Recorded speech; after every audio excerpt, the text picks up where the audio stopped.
गौतम बुद्ध को हम बहुत अच्छे से जानते हैं, जिन्होंने बौद्ध धर्म की स्थापना की और उन्होंने लोगों के जीवन में ढेरों बदलाव लेकर आए थे।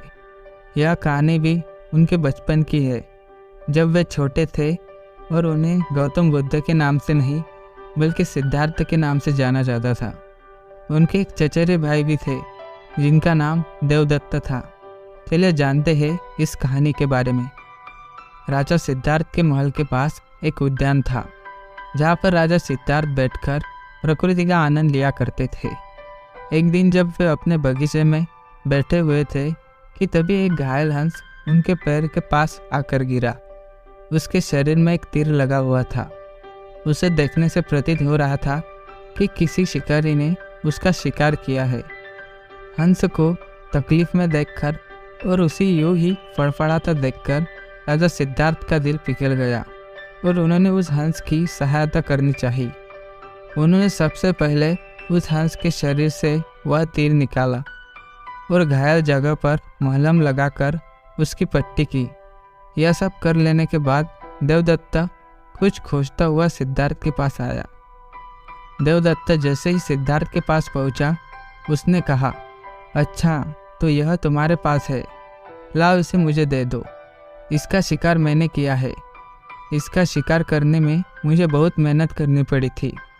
इस पर मेरा अधिकार है। देवदत्त की यह बात सुनकर सिद्धार्थ ने उससे कहा, नहीं, यह हंस घायल था और मेरे पास आया। मैंने इसकी मदद की और उसकी जान बचाई, इसीलिए इस पर मेरा अधिकार है। दोनों भाइयों के बीच उस हंस के अधिकार को लेकर बहस होने लगी। अब वे जानना चाहते थे कि उस हंस पर किसका अधिकार ज़्यादा है। ऐसे में उन दोनों ने निर्णय लिया कि वे दोनों राजा के पास जाएंगे। सिद्धार्थ के पिताजी कपिलवस्तु के राजा थे। वे दोनों राजा के पास गए। राजा के पास पहुंचते ही देवदत्त ने सबसे पहले कहा, महाराज, इस हंस पर सबसे ज़्यादा अधिकार मेरा है, क्योंकि मैंने इसका शिकार किया है। इस वजह से आप सिद्धार्थ से कहिए कि वह यह हंस मुझे दे दे। जैसे ही देवदत्त की बात पूरी हुई, तब राजा ने दोनों को शांत किया और फिर उनसे पूछा कि पूरी बात क्या है। ऐसे में सिद्धार्थ ने राजा को पूरी बात बताई और उनसे बोला, पिताजी, बात यह है कि इस हंस का शिकार देवदत्त ने किया था, लेकिन यह हंस घायल होकर मेरे कदमों के पास आकर गिरा। इसे घायल देखकर मैंने इसका इलाज किया और इसे ठीक किया।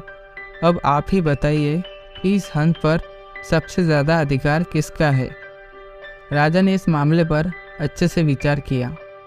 विचार कर लेने के बाद उन्होंने सभा में सबसे एक बड़ी बात कही, और वह बात यह थी कि मारने वाले से ज़्यादा बचाने वाले का अधिकार सबसे ज़्यादा होता है। इसीलिए इस हंस पर सबसे बड़ा अधिकार सिर्फ और सिर्फ सिद्धार्थ का है, क्योंकि उसने उस हंस को मारा नहीं बल्कि उसे घायल देखकर उसका इलाज किया और उसकी जान बचाई। राजा के ऐसा कह लेने के बाद देवदत्त को बात अच्छे से समझ आ गई।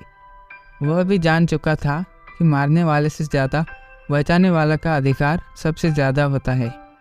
इस कहानी से हमें समझ आता है कि मारने वाले से ज़्यादा बचाने वाला बड़ा होता है और उसका अधिकार भी मारने वाले से ज़्यादा होता है।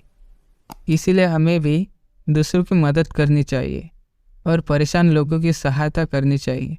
ऐसा करने से हम अपने आसपास के समाज को अच्छा और बेहतर बना देंगे। एक अच्छा समाज ही एक अच्छे देश की पहचान होती है।